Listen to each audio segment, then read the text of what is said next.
The Saving Grace of a Leash by Paul B. Skousen.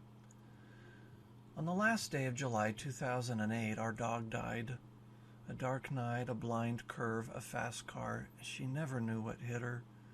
And for a black lab who was too old to scamper like she used to, it was a bad combination of events that she couldn't escape. And that's where the saving grace of a leash came into play. Annie the dog had the wanderlust. She was a runner. There was something about the higher ground that beckoned to her almost every day and every night. Given the chance, she would escape from the yard to pursue whatever temptation was calling to her across that road and up into the neighborhood. For the many times she did escape, she was always lucky until that last day of July. Annie hated that leash. It was tied to a long rope as long as we could make it, so she could have her freedom to move about the yard. But it was heavy, and dragging it across the grass was such a chore.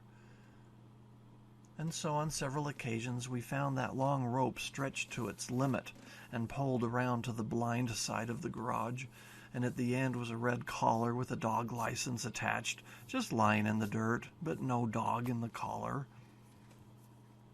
One time after she escaped and failed to return, she showed up later on her own, dragging behind her a mysterious blue leash with a choke on the end, looped around her neck, sort of a slip knot designed so that the harder she pulled, the tighter it got. We never learned who it was who put that on her, but we used it from that time forward, thinking it would help. One time she escaped, and a policeman showed up on our front porch, dragging her back, telling us she nearly caused an accident up on the highway and to keep our dog in our yard. Another time she came home whimpering after being caught in a bit of a discussion with a porcupine. That painful encounter, with 11 sharp quills stabbing her in her snout and lips, lasted longer until we could pull them all out with a pair of very mean pliers. For all the times Annie was let out into our yard, that rope and leash kept her off the road, close to home, close to food, close to water, and close to protection. It saved her. Sometimes leashes are really good things. Nobody likes them. We all want to get out and explore and learn and experience. But unknown to Annie, her leash protected her from the unknown danger of that busy road. On that last day of July, Annie did what all creatures do when they don't like the leash. She escaped, thinking she was better off being free of her restraint, and a car taught her a lesson that will last for her eternity. A lesson that freedom isn't always the best thing when it comes to speeding cars.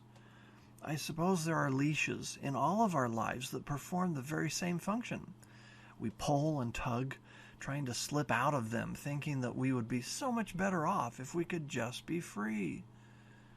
But without these leashes in life, we are susceptible to wandering into dangerous places where death or injury can come just as quickly as a speeding car at night. Standards of integrity and honesty are like leashes, protecting us from the traps of taking shortcuts or foolish risks, or trying to bend all the laws of trustworthiness. Leashes keep us out of trouble.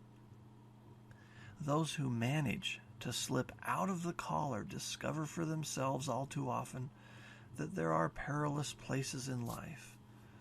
However, those who learn to live with a few leashes discover that the real saving grace of the leash is not restraint, but provides the greatest freedom of all.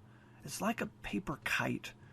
On that very same hot summer night when Annie got loose, a kite climbs to its highest because it is leashed to the ground, controlled so that it can be free and discover its highest potential.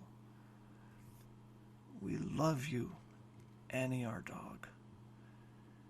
I wish you had been on your leash that night.